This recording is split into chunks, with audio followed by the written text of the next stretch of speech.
Good afternoon from Sacred Space at Titania's Realm. We're back, but we're on my laptop because, as I explained earlier, my iPhone takes forever to upload videos, but makes a much nicer video. I look like a ghost now, but yeah, it struggles to upload. I don't know why. So I gave up, and I've got my laptop, and we're back out in the garden, and it's a lovely 21 degrees Celsius now, and the time is 1:44 p.m. on the 8th of July 2024. Just keeping an eye because that turkey's getting very obnoxious now. I just gave him a big feed. He ate all the seeds, and now he's trying to just be very, very annoying. So I created a monster probably by feeding him, so it's my own stupid fault. Now what's he doing? Hey, excuse me, you leave those little birdies alone. So anyway, we'll continue with the story. This is part 2 of the creative impulse, and I cut a short when W. Somerset Maugham was describing Mrs. Albert Forrester as, her hair piled up on her head, making her look taller than she already was, and to increase her already commanding height was how he put it. And we cut off when we got to the point where he said she was in appearance an imposing, not to say an alarming, female. Right. She was always very suitably dressed in rich materials of sombre hue, and she looked every inch a woman of letters, but in her discreet way, being after all human and suspect to vanity, she followed the fashions, and the cut of her gowns was modish. I think for some time she had hankered to shingle her hair, but she thought it more becoming to do it at the solicitation of her friends than on her own initiative. "Oh, you must," said Harry Oakland in his eager, boyish way. "You'd look too wonderful." Clifford Boylston, who was now writing a book on Madame de Maintenon, was doubtful. He thought it a dangerous experiment. "I think," he said, wiping his eyeglasses with a cambric handkerchief, "I think when one has made a type one should stick to it. What would Louis XIV have been without his wig?" "I'm hesitating," said Mrs. Forrester. "After all, we must move with the times. I am of my day, and I do not wish to lag behind. America, as Wilhelm Meister said, is here and now." She turned brightly to Albert. "What does my lord and master say about it? What is your opinion, Albert? To shingle or not to shingle? That is the question." "I'm afraid my opinion is not of great importance, my dear," he answered mildly. "To me it is of the greatest importance," answered Mrs. Albert Forrester, flatteringly. She could not but see how beautifully her friends thought she treated the philatelist. "I insist," she proceeded. "I insist. No one knows me as you do, Albert. Will it suit me?" "It might," he answered. "My only fear is that with your statuesque appearance, short hair would perhaps suggest, well, shall we say, the Isle of Greece, where burning Sappho loved and sung." There was a moment's embarrassed pause. Rose Waterford smothered a giggle but the others preserved a stony silence. Mrs. Forrester's smile froze on her lips. Albert had dropped a brick. I always thought Byron a very mediocre poet, said Mrs. Albert Forrester at last. The company broke up. Mrs. Albert Forrester did not shingle, nor indeed was the matter ever again referred to. It was towards the end of another of Mrs. Albert Forrester's Tuesdays that the event that had so great an influence that the event occurred that had so great an influence on her literary career. It had been one of her most successful parties. The leader of the Labour Party had been there, and Mrs. Albert Forrester had gone as far as she could without definitely committing herself to intimate to him that she was prepared to throw in her lot with Labour. The time was ripe, and if she was ever to adopt a political career, she must come to a decision. A member of the French Academy had been brought by Clifford Boylston, and though she knew he was wholly unacquainted with English, it had gratified her to receive his affable compliment on her ornate and yet pellucid style. The American ambassador had been there, and a young Russian prince, whose authentic Romanov blood alone prevented him from looking a gigolo. A duchess who had recently divorced her duke and married a jockey had been very gracious, and her strawberry leaves, albeit sere and yellow, undoubtedly added tone to the assembly. There had been quite a galaxy of literary lights, but now all were gone but Clifford Boylston, Harry Oakland, Rose Waterford, Oscar Charles, and Symonds. Oscar Charles was a little gnome-like creature, young, but with a wizened face of a cunning monkey, and with gold spectacles, who earned his living in a government office but spent his leisure in the pursuit of literature. He wrote little articles for the sixpenny weeklies and had a spirited contempt for the world in general. Mrs. Albert Forrester liked him, thinking he had talent, but though he always expressed the keenest admiration for her style, it was indeed he who had named her the mistress of the semicolon. His acerbity was so general that she also somewhat feared him. Symonds was her agent, a round-faced man who wore glasses so strong that his eyes behind them looked strange and misshapen.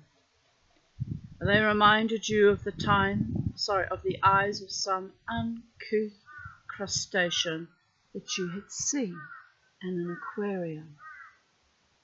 He came regularly to Mrs. Albert Forrester's parties, partly because he had the greatest admiration for her genius, and partly because it was convenient for him to meet prospective clients in her drawing room. Mrs. Albert Forrester, for whom he had long laboured with but a trifling recompense, was not sorry to put him in the way of earning an honest penny, and she took care to introduce him with warm expressions of gratitude to anyone who might be supposed to have literary wares to sell. It was not without pride that she remembered that the notorious and vastly lucrative memoirs of Lady St. Swithin had been first mooted in her drawing-room. They sat in a circle of which Mrs. Albert Forrester was the centre, and discussed brightly, and it must be confessed, somewhat maliciously, the various persons who had been that day present. Miss Warren, the pallid female, who had stood for 2 hours at the tea-table, was walking silently round the room collecting cups that had been left here and there. She had made some vague employment, but was always able to get off in order to pour out tea for Mrs. Albert Forrester, and in the evening she typed Mrs. Albert Forrester's manuscripts. Mrs. Albert Forrester did not pay her for this, thinking, quite rightly, that as it was she did a great deal for the poor thing, but she gave her the seats for the cinema that was sent her for nothing, and often presented her with gifts of clothing for which she had no further use. It's obnoxious, isn't it? Kind of really is a bit obnoxious. All that work typing out manuscripts, that's a lot of work, people of Earth. I write stream of consciousness, so I'm typing as I'm writing, as I'm thinking, but, handwritten manuscripts with lots of editing and crossing out and fixing up, what a lot of work. There's a lot of very famous literary giants who made their wives do all the writing for them, all the work for them, and then took the credit. It's even more venal. I'm trying to think who it was that I read about. It was disgusting, and I read it, I thought, oh, it's really off-putting. And invariably they had affairs with much younger women and ditched the wives after their long-suffering labours of love. Venal. But anyway, on we go and on we go. Mrs. Albert Forrester, in her rather deep, full voice, was talking in a steady flow, and the rest were listening to her with attention. She was in good form, and the words that poured from her lips could have gone straight down on paper without alteration. Suddenly there was a noise in the passage, as though something heavy had fallen, and then the sound of an altercation.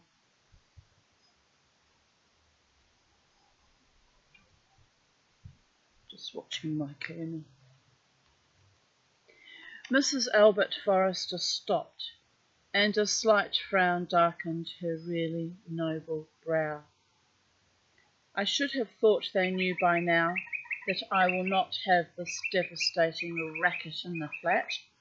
Would you mind ringing the bell, Miss Warren, and asking what is the reason of this tumult? Miss Warren rang the bell, and in a moment, synchronicity, bells ringing, and in a moment the maid appeared. Miss Warren at the door, in order not to interrupt Mrs. Albert Forrester, spoke to her in undertones, but Mrs. Albert Forrester somewhat irritably interrupted herself. Well, Carter, what is it? Is the house falling down, or has the Red Revolution at last broken out? If you please, ma'am, it's the new cook's box, answered the maid. The porter dropped it as he was bringing it in, and the cook got all upset about it. What do you mean by the new cook? Mrs. Bullfinch went away this afternoon, ma'am, said the maid. Mrs. Albert Forrester stared at her. This is the first time I've heard of it. Had Mrs. Bullfinch given notice? The moment Mr. Forrester comes in, tell him that I wish to speak to him. Very good, ma'am. The maid went out, and Miss Warren slowly returned to the tea table. Mechanically, though nobody wanted them, she poured out several cups of tea. What a catastrophe! Cried Miss Waterford. You must get her back, said Clifford Boylston. She's a treasure, that woman, a remarkable cook, and she gets better and better every day. But at that moment the maid came in again with a letter on a small plated salver, and handed it to her mistress. What is this? Said Mrs. Albert Forrester. Mr. Forrester said I was to give you this letter when you asked for him, ma'am, said the maid. Where is Mr. Forrester, then? Mr. Forrester's gone, ma'am, answered the maid, as though the question surprised her. Gone? That'll do. You can go. The maid left the room, and Mrs. Albert Forrester, with a look of perplexity on her large face, opened the letter. Rose Waterford has told me that her first thought was that Albert, fearful of his wife's displeasure at the departure of Mrs. Bullfinch, had thrown himself in the Thames. Mrs. Albert Forrester read the letter, and a look of consternation crossed her face. Oh, monstrous, she cried. Monstrous, monstrous. What is it, Mrs. Forrester? Mrs. Albert Forrester pawed the carpet with her foot like a restive, high-spirited horse, pawing the ground and crossing her arms with a gesture that is indescribable, but that you sometimes see in a fishwife who is going to make the very devil of a scene, bent her looks upon her curious and excessively startled friends. Albert has eloped with the cook. There was a gasp of dismay. Then something terrible happened. Miss Warren, who was standing behind the tea table, suddenly choked. Miss Warren, who never opened her mouth and whom no one ever spoke to. Miss Warren, whom not one of them, though he had seen her every week for 3 years, would have recognized in the street. Miss Warren suddenly burst into uncontrollable laughter. With one accord, aghast, they turned and stared at her.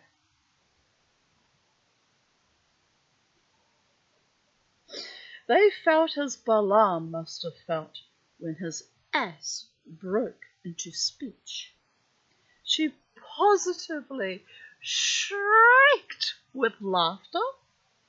There was a nameless horror about the sight, as though something had on a sudden gone wrong with a natural phenomenon, and you were just as startled as though the chairs and tables without warning began to skip about the floor in an antic dance.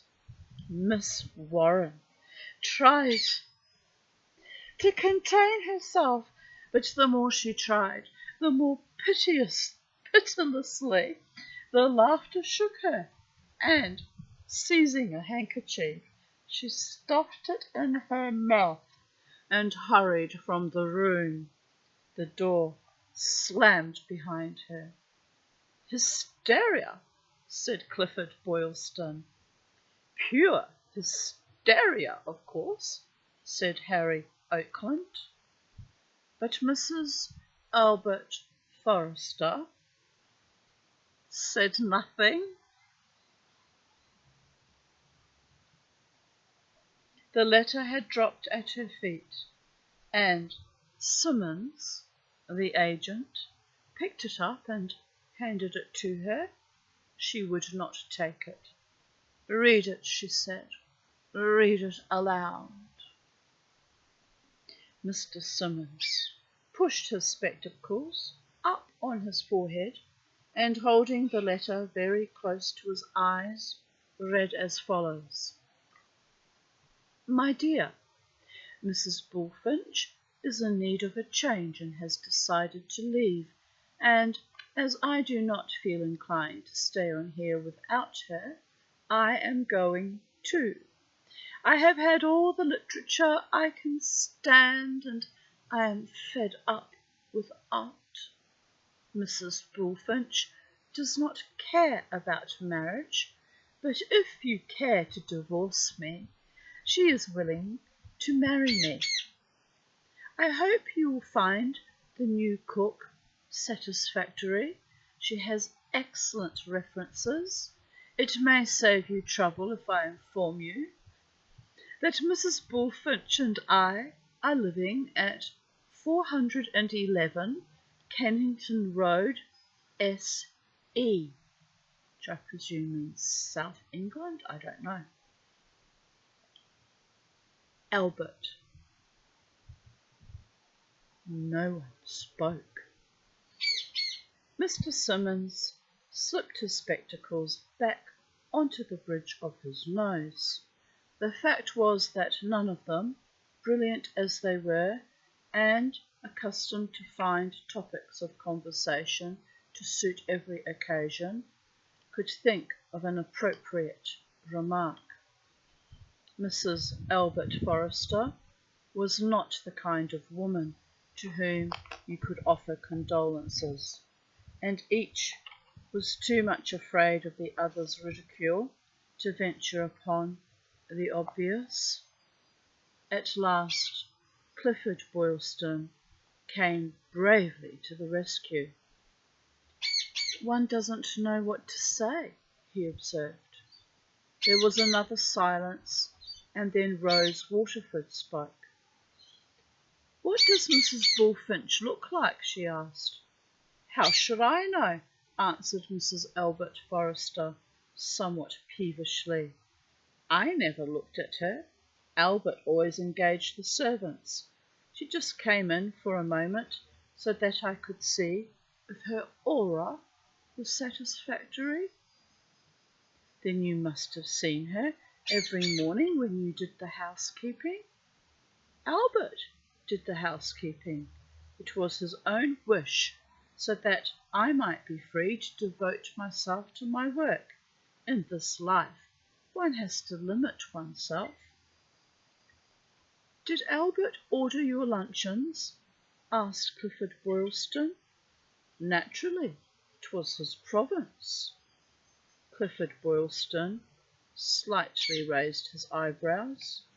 What a fool he had been never to guess that it was Albert who was responsible for Mrs. Forrester's beautiful food. And, of course, it was owing to him that the excellent Chablis was always just sufficiently chilled to run coolly over the tongue, but never so cold as to lose its bouquet and its savour. He certainly knew good food and good wine. "I always told you he had his points," answered Miss Albert Forrester, as though he were reproaching her. "You all laughed at him. You would not believe me when I told you that I owed a great deal to him." There was no answer to this, and once more silence, heavy and ominous, fell on the party. Suddenly Mr. Simmons flung a bombshell. "You must get him back." So great was her surprise that if Mrs. Albert Forrester had not been standing against the chimney-piece, she would undoubtedly have staggered 2 paces to the rear. "What on earth do you mean?" she cried. I will never see him again as long as I live. Take him back? Never. Not even if he came and begged me on his bended knees. I didn't say take him back. I said get him back. But Mrs. Albert Forrester paid no attention to the misplaced interruption. I have done everything for him. What would he be without me? I ask you. I have given him a position which never in his remotest dreams could he have aspired to. None could deny that there was something magnificent in the indignation of Mrs. Albert Forrester, but it appeared to have little effect on Mr. Simmons. What are you going to live on? Mrs. Albert Forrester flung him a glance totally devoid of amiability. God will provide, she answered in freezing tones. I think it very unlikely, he returned. Mrs. Albert Forrester shrugged her shoulders. She wore an outraged expression. But Mr. Simmons made himself as comfortable as he could on his chair and lit a cigarette. You know you have no warmer admirer of your art than me, he said. Than I, corrected Clifford Boylston. Or than you, went on Mr. Simmons blandly. We all agree that there is no one writing now whom you need fair comparison with, both in prose and verse. You are absolutely first class, and your style, well, everyone knows your style. The opulence of Sir Thomas Browne with the limpidity of Cardinal Newman, said Clifford Boylston, the raciness of John Dryden with the precision of Jonathan Swift. The only sign that Mrs. Albert Forrester heard was the smile that hesitated for a brief moment at the corners of her tragic mouth. And you have humour? Is there anyone in the world, cried Miss Waterford, who can put such a wealth of wit and satire and comic observation into a semicolon? But the fact remains that you don't sell, pursued Mr. Simmons imperturbably. I have handled your work for 20 years, and I tell you frankly that I shouldn't have grown fat on my commission, but I've handled it because now and again I like to do what I can for good work. I've always believed in you, and I've hoped that sooner or later we might get the public to swallow you. But if you think you can make your living by writing the sort of stuff you do, I'm bound to tell you that you haven't a chance. I have come into the world too late, said Mrs. Albert Forrester. I should have lived in the 18th century, when the wealthy patron rewarded a dedication with 100 guineas. What do you suppose the current business brings in? Mrs. Albert Forrester gave a little sigh. A pittance. Albert always told me he made about 1,200 a year. He must be a very good manager, but you couldn't expect him on that income to allow you very much. Take my word for it, there's only one thing for you to do, and that's to get him back. I would rather live in a garret. Do you think I'm going to submit to the affront he has put upon me? Would you have me battle for his affections with my cook?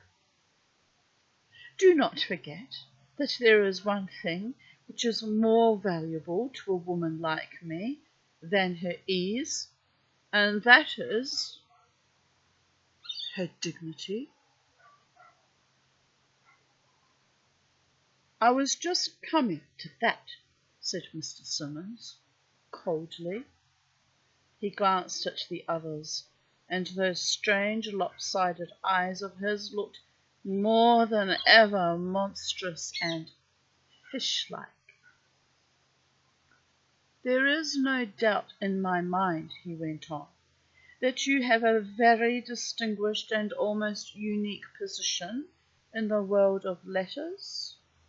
You stand for something quite apart.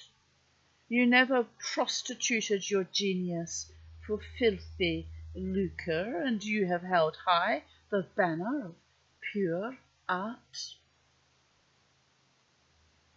You're thinking of going into Parliament. I don't think much of politics myself, but there's no denying that it would be a good advertisement. And if you get in, I dare say we could get you a lecture tour in America on the strength of it.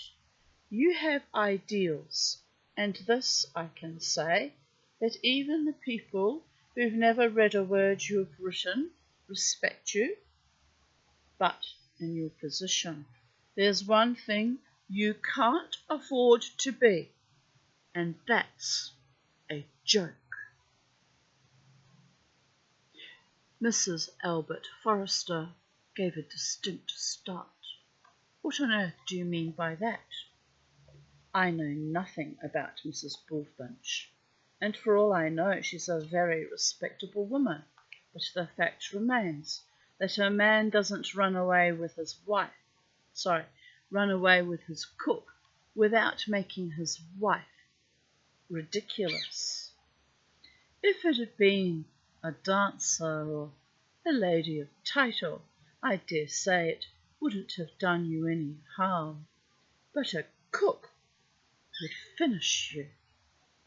In a week you'd have all London laughing at you, and if there's one thing that kills an author or a politician, it is ridicule. You must get your husband back, and you must get him back pretty damned quick. A dark flush settled on Mrs. Albert Forrester's face, but she did not immediately reply. In her ears there rang on a sudden excuse me, the outrageous and unaccountable laughter that had sent Miss Warren flying from the room. We're all friends here, and you can count on our discretion. Mrs. Forrester looked at her friends, and she thought that in Rose Waterford's eyes there was already a malicious gleam. On the wizened face of Oscar Charles was a whimsical look. She wished that in a moment of abandon she had not betrayed her secret. Mr. Simmons, however, knew the literary world and allowed his eyes to rest on the company. After all, you are the centre and head of their set. Your husband has not only run away from you, but also from them. It's not too good for them either. The fact is that Albert Forrester has made you all look a lot of damned fools. All, said Clifford Boylston. We're all in the same boat. He's quite right, Mrs. Forrester. The philatelist must come back. Et tu, brute. Mr. Simmons did not understand Latin, and if he had, would probably not have been moved by Mrs. Albert Forrester's exclamation. He cleared his throat. My suggestion is that Mrs. Albert Forrester should go and see him tomorrow. Fortunately, we have his address and beg him to reconsider his decision.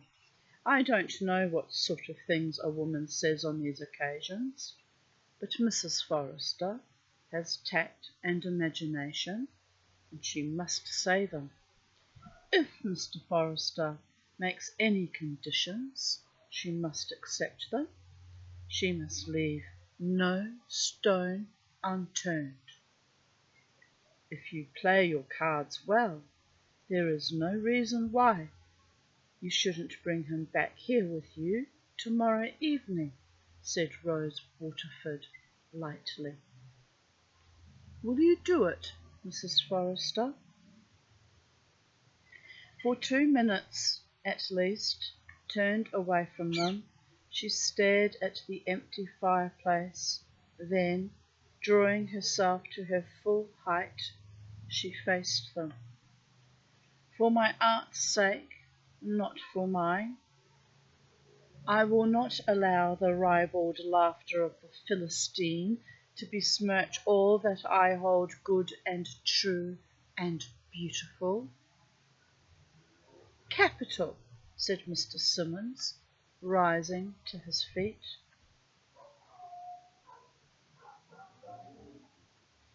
I'll look in on my way home tomorrow, and I hope to find you and Mr. Forrester billing and cooing side by side like a pair of turtle doves. He took his leave. Sorry, I have to laugh at that. He took his leave, and the others, anxious not to be left alone with Mrs. Albert Forrester and her agitation, in a body, followed his example. It was latish in the afternoon next day when Mrs. Albert Forrester, imposing in a black silk and a velvet toque, went out from her flat in order to get a bus from the Marble Arch that would take her to Victoria's station.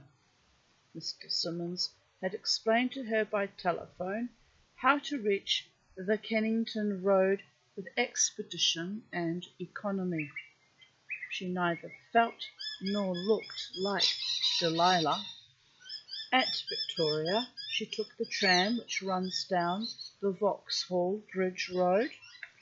When she crossed the river, she found herself in a part of London more noisy, sordid, and bustling than that to which she was accustomed, but she was too much occupied with her thoughts to notice the varied scene. She was relieved to find that the tram went along the Kennington Road, and asked the conductor to put her down a few doors from the house she sought. When it did, and rumbled on, leaving her alone in the busy street, she felt strangely lost, like a traveller in an Eastern tale set down by a Jean in an unknown city. She walked slowly, looking to right and left, and notwithstanding the emotions of indignation and embarrassment that fought for the possession of her somewhat opulent bosom, she could not but reflect that here was the material for a pretty piece of prose. The little houses held about them the feeling of a bygone age, when here it was still almost country, and Mrs. Albert Forrester registered in her retentive memory a note that she must look into the literary associations of the Kennington Road. Number 411 was one of a row of shabby houses that stood some way back from the street. In front of it was a narrow strip of shabby grass, and a paved way led up to a latticed wooden porch that badly needed a coat of paint. This and the straggling, stunted creeper that grew over the front of the house gave it a falsely rural air which was strange and even sinister in that road down which thundered a tumultuous traffic. There was something equivocal about the house that suggested that here lived women to whom a life of pleasure had brought an inadequate reward. The door was opened by a scraggy girl of 15 with long legs and a tousled head. "Does Mrs. Bullfinch live here, do you know?" "You've rung the wrong bell. 2nd floor." The girl pointed to the stairs and at the same time screamed shrilly, "Mrs. Bullfinch, a party to see you. Mrs. Bullfinch." Mrs. Albert Forrester walked up the dingy stairs. They were covered with torn carpet. She walked slowly, for she did not wish to get out of breath. A door opened as she reached the 2nd floor, and she recognized her cook. "Good afternoon, Bullfinch," said Mrs. Albert Forrester with dignity. "I wish to see your master." Mrs. Bullfinch hesitated for the shadow of a second, then held the door wide open. "Come in, ma'am." She turned her head. "Albert, here's Mrs. Forrester to see you."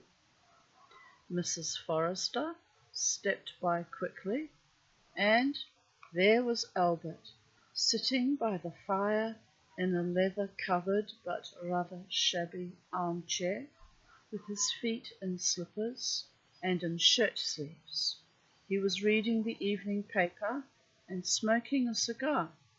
He rose to his feet as Mrs. Albert Forrester came in. Mrs. Bullfinch followed her visitor into the room and closed the door. "How are you, my dear?"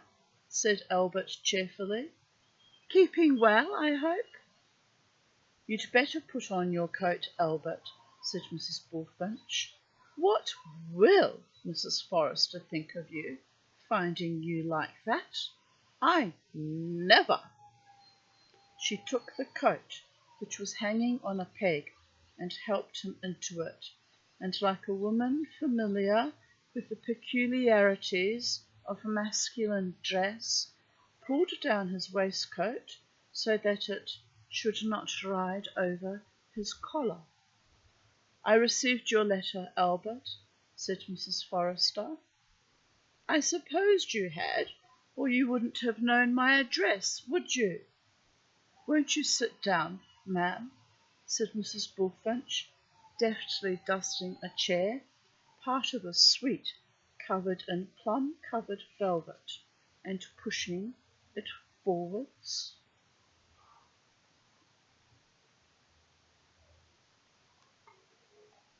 Mrs. Albert Forrester, with a slight bow, seated herself. "I should have preferred to see you alone, Albert," she said. His eyes twinkled.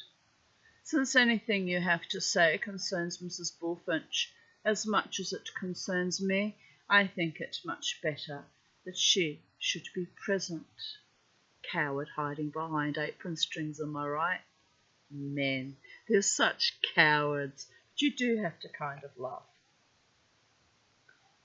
"As you wish." Mrs. Bullfinch drew up a chair and sat down. Mrs. Albert Forrester had never seen her but with a large apron over a print dress. She was wearing now an open work blouse of white silk, a black skirt, and high-heeled patent leather shoes with silver buckles. She was a woman of about 45, with reddish hair and a reddish face, not pretty, but with a good-natured look, and buxom. She reminded Mrs. Albert Forrester of a serving wench, somewhat overblown in a jolly picture by an old Dutch master. "Well, my dear, what have you to say to me?" asked Albert. Mrs. Albert Forrester gave him her brightest and most affable smile. Her great black eyes shone with tolerant good humour. "Of course you know that this is perfectly absurd, Albert. I think you must be out of your mind. Do you, my dear? Fancy that. I'm not angry with you. I'm only amused, but a joke's a joke and should not be carried too far. I've come to take you home. Was my letter not quite clear?" "Perfectly. I ask no questions, and I will make no reproaches. We will look upon this as a momentary aberration and say no more about it." "Nothing will induce me ever to live with you again, my dear," said Albert, in, however, a perfectly friendly fashion. "You're not serious?" "Quite. Do you love this woman?" Mrs. Albert Forrester still smiled with an eagle and somewhat metallic brightness. She was determined to take the matter lightly. With her intimate sense of values, she realized that the scene was comic. Albert looked at Mrs. Bullfinch, and a smile broke out on his withered face. "We get on very well together, don't we, old girl?" "Not so bad," said Mrs. Bullfinch. Mrs. Albert Forrester raised her eyebrows. Her husband had never in all their married life called her old girl, nor indeed would she have wished it. "If Bullfinch has any regard or respect for you, she must know that the thing is impossible. After the life you've led and the society you've moved in, she can hardly expect to make you permanently happy in miserable furnished lodgings." "They're not furnished lodgings, ma'am," said Mrs. Bullfinch. "It's all me own furniture. You see, I'm very independent like, and I've always liked to have a home of me own. So I keep these rooms on whether I'm in a situation or whether I'm not, and so I always have some place to go back to, and a very nice cosy little place it is," said Albert. Mrs. Albert Forrester looked about her. There was a kitchen range on the fireplace on which a kettle was simmering, and on the mantel-shelf was a black marble clock flanked by black marble candelabra. There was a large table covered with a red cloth, a dresser, and a sewing machine. On the walls were photographs and framed pictures from Christmas supplements.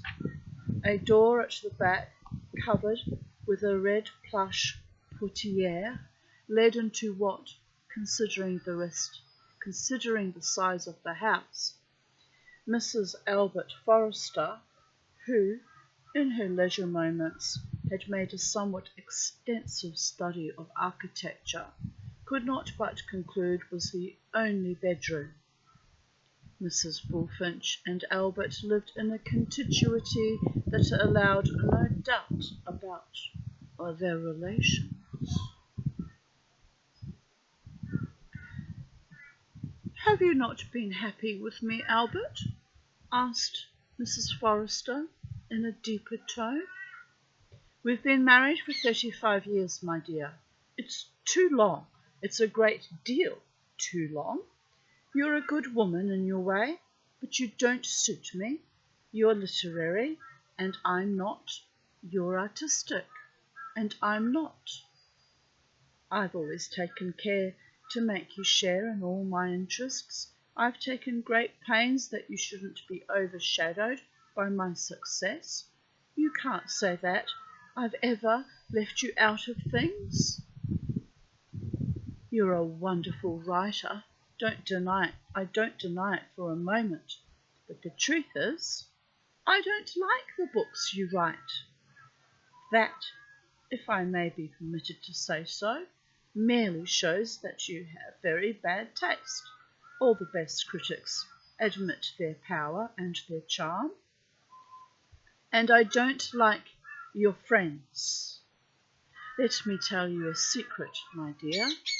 Often at your parties, I've had an almost irresistible impulse to take off all my clothes just to see what would happen. Nothing would have happened, said Mrs. Albert Forrester with a slight frown. I should merely have sent for the doctor. Besides, you haven't the figure for that, Albert, said Mrs. Bullfinch. Mr. Simmons had hinted to Mrs. Albert Forrester that if the need arose, she must not hesitate to use the allurements of his sex in order to bring back her erring husband to the conjugal roof. But she did not in the least know how to do this. It would have been easier, she could not but reflect, had she been in evening dress.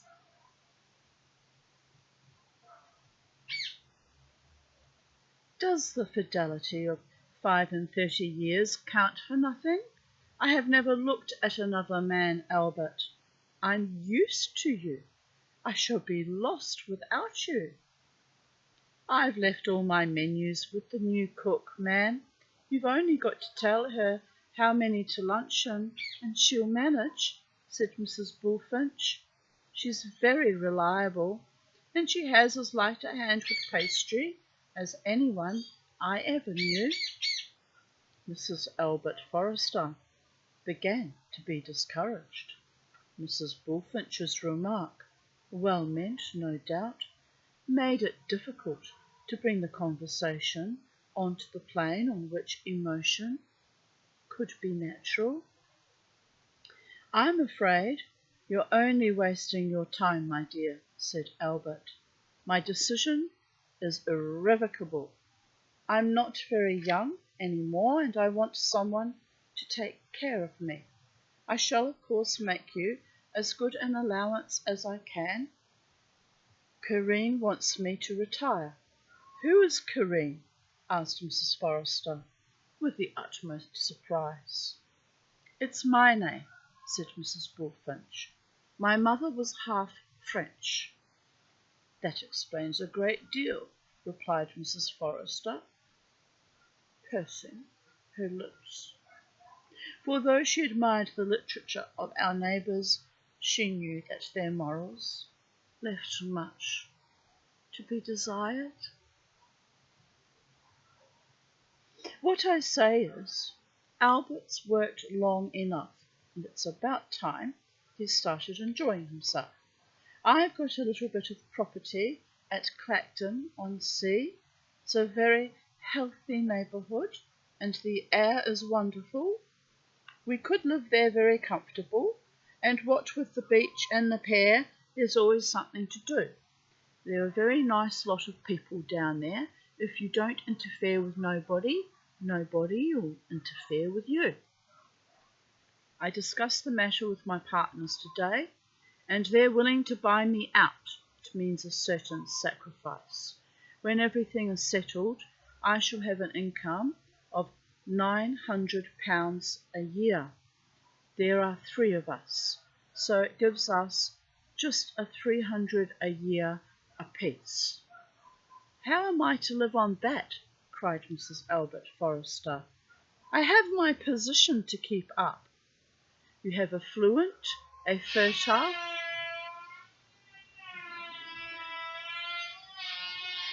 and a distinguished pen. My dear, that sounded fluent and fertile at first, didn't it? Mrs. Albert Forrester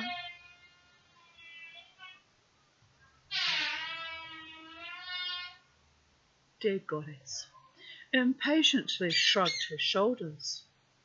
You know very well that my books don't bring me in anything but reputation.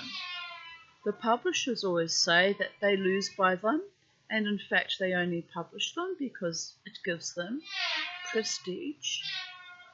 It was then that Mrs. Bullfinch had the idea that was to have consequences of such magnitude. Why don't you write a good thrilling detective story? She asked. Me? Exclaimed Mrs. Albert Forrester, for the first time in her life regardless of grammar. It's not a bad idea, said Albert. It's not a bad idea at all. I should have the critics down on me like 1,000 bricks. I'm not so sure of that. Give the highbrow the chance of being lowbrow without demeaning himself, and he'll be so grateful to you he won't know what to do. For this relief, much thanks, murmured Mrs. Albert Forrester reflectively. My dear, the critics will eat it, and written in your beautiful English, they won't be afraid to call it a masterpiece. The idea is preposterous. It's absolutely foreign to my genius. I could never hope to please the masses. Why not? The masses want to read good stuff, but they dislike being bored. They all know your name, but they don't read you because you bore them. The fact is, my dear, you're dull. I don't know how you can say that, Albert, replied Mrs. Albert Forrester, with as little resentment as the equator might feel if someone called it chilly. Everyone knows and acknowledges that I have an exquisite sense of humour, and there is nobody who can extract so much good, wholesome fun from a semicolon as I can.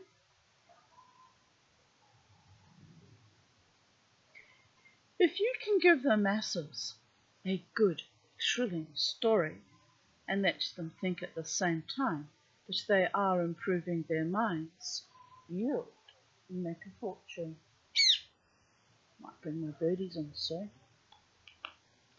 I've never read a detective story in my life, said Mrs. Albert Forrester. I once heard of a Mr. Barnes of New York, and I was told that he had written a book called The Mystery of a Hansom Cab, but I never read it. Of course, you have to have the knack, said Mrs. Bullfinch. The first thing is to remember is that you don't want any love-making. It's out of place in a detective story. What you want is murder and sleuth hounds, and you don't want to be able to guess who done it till the last page. But you must play fair with your reader, my dear, said Albert. It always annoys me when suspicion has been thrown on the secretary or the lady of the title, and it turns out to be the second footman who's never done more than say, the carriage is at the door. Puzzle your reader as much as you can, but don't make a fool of him. I love a good detective story, said Mrs. Bullfinch. Give me a lady in evening dress, just streaming with diamonds, lying on the library floor with a dagger in her heart, and I know I'm going to have a treat. There's no accounting for tastes, said Albert. Personally, I prefer a respectable family solicitor with side whiskers, gold watch chain, and a benign appearance, lying dead in Hyde Park. With his throat cut? Asked Mrs. Bullfinch eagerly. No, stabbed in the back. There's something peculiarly attractive to the reader in the murder of a middle-aged gentleman of spotless reputation. It is pleasant to think that the most apparently blameless of us have a mystery in our lives. I see what you mean, Albert, said Mrs. Bullfinch. He was the repository of a fatal secret. We can give you all the tips, my dear, said Albert, smiling mildly at Mrs. Albert Forrester. I've read hundreds of detective stories. You? That's what first brought Corinne and me together. I used to pass them on to her when I'd finished them. Many's the time I've heard him switch off the electric light as the dawn was creeping through the window, and I couldn't help smiling to myself as I said, "There, he's finished it at last. Now he can have a good sleep."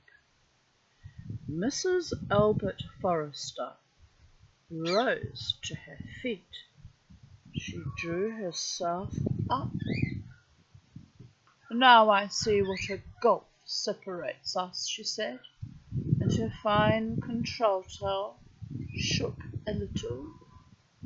"You have been surrounded for 30 years with all that was best in English literature, and you read hundreds of detective novels." "Hundreds and hundreds," interrupted Albert with a smile of satisfaction. "I came here willing to make any reasonable concession so that you should come back to your home. But now I wish it no longer.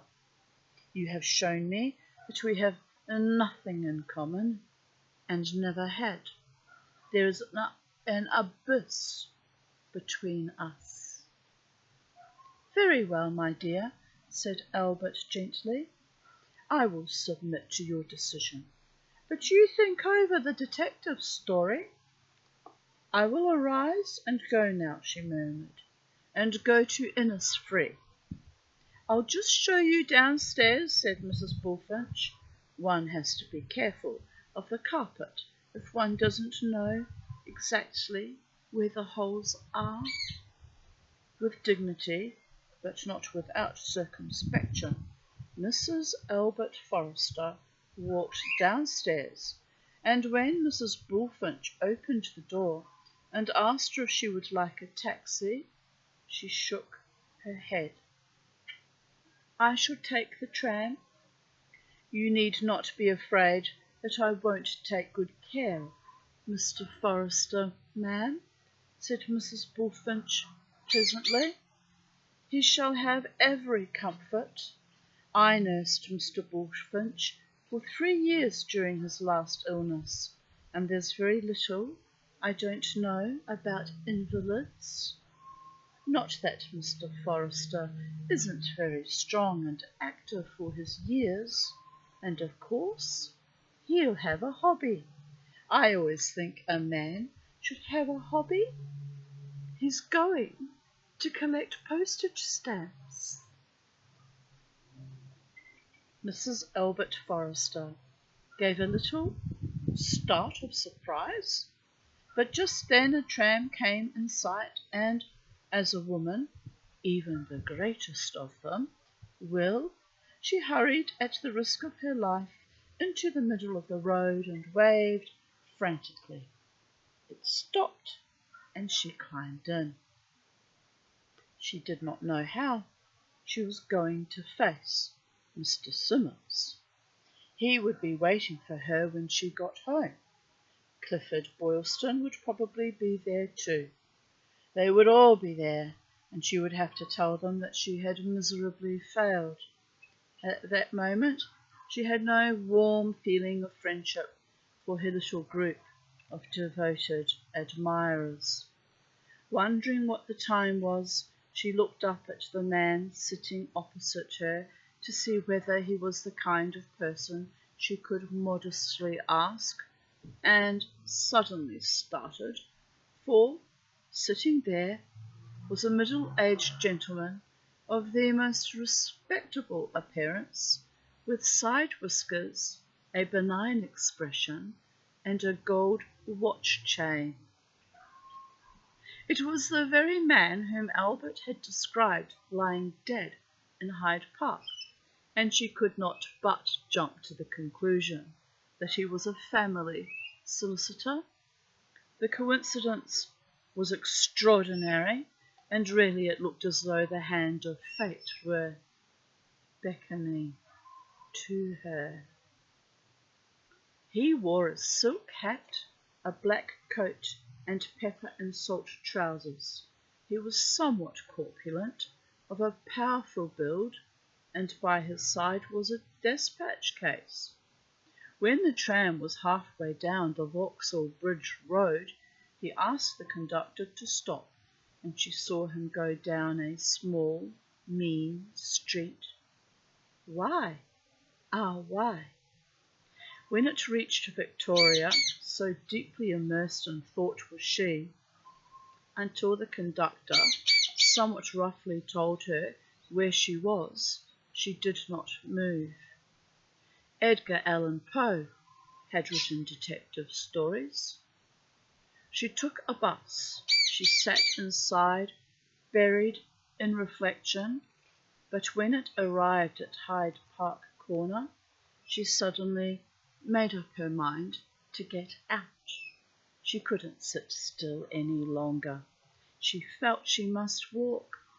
She entered the gates, walking slowly, and looked about her with an air that was at once intent and abstracted. Yes, there was Edgar Allan Poe.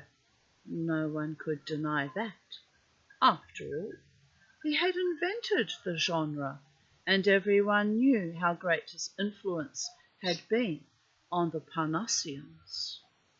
Or was it the symbolists? Never mind. Baudelaire and all that. As she passed the Achilles statue, she stopped for a moment and looked at it with raised eyebrows.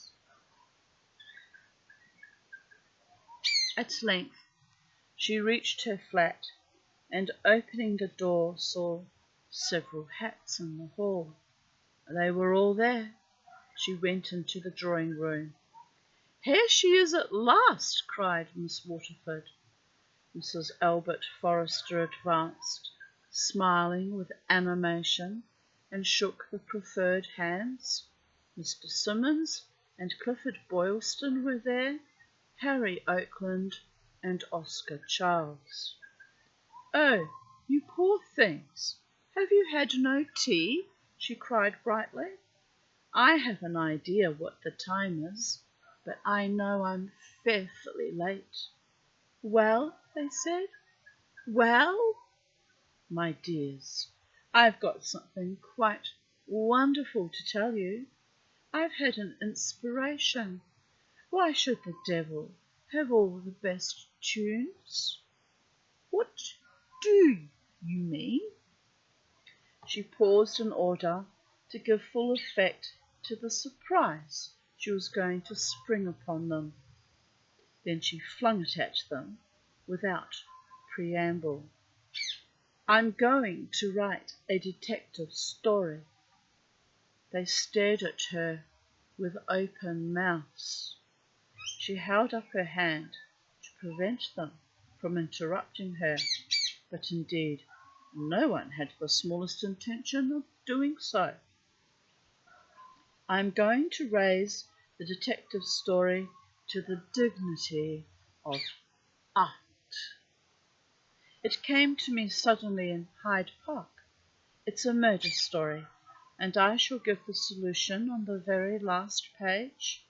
I shall write it in an impeccable English, and since it's occurred to me lately that perhaps I've exhausted the possibilities of the semicolon, I am going to take up the colon."